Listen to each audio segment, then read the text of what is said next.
हर एक व्यक्ति की अपनी ज़िंदगी है। वो अपने लिए इस दुनिया में आया है, कोई किसी के लिए इस दुनिया में नहीं आया है। हर व्यक्ति अपनी लड़ाई लड़ने इस दुनिया में आया है, उसका एक अपना मकसद है। हर व्यक्ति से अलग है, सबकी अपनी यात्रा है। उस यात्रा के दौरान अगर आप उनके साथी हैं, आप उनकी बीवी हैं, आप उनके पति हैं, तो ये आपका पिछले जन्म का कुछ कर्म है जो आप उनके साथ हैं, जो आपको चुकाना है। लेकिन अगर आप इस जन्म में भी कुछ गलत करते हैं, कुछ गलत डिसीजन लेते हैं और आप बिना सोचे समझे अपने पार्टनर को या अपने दोस्तों को या अपने परिवार वालों को कोई भी हानि पहुंचाते हैं, कोई भी जान की हानि पहुंचाते हैं, तो वो बहुत गलत है। आप उसके बारे में 10 बार सोचिए, 1000 बार सोचिए कि उस किसी व्यक्ति की जिसने हमें जन्म दिया है वो ही हमारी जान ले सकता है।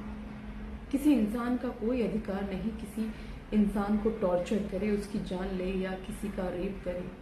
ये बहुत ही गलत है। आप अपने कर्मों को सुधार नहीं रहे हैं, आप अपने कर्मों को बिगाड़ रहे हैं इसी जन्म में, और इसी जन्म में उसका फल भी मिलता है। कर्मा इधर ही रिपीट होता है, कहीं और नहीं होता।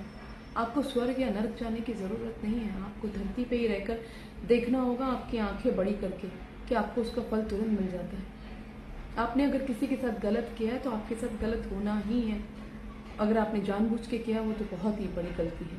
अगर जानबूझ कर नहीं किया, अनजाने में किया है, तो आप माफ़ी मांग सकते हैं।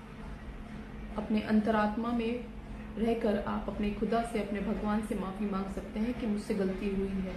लेकिन अगर आप जानबूझकर बदहवास होकर कोई भी कर्म करते हैं तो उसकी माफ़ी नहीं है, क्योंकि आप जानवर बन चुके हैं और जानवर को सिर्फ सज़ा दी जाती है, चाहे वो धरती पर हो या स्वर्ग में हो या नरक में हो, उससे कोई लेना देना नहीं।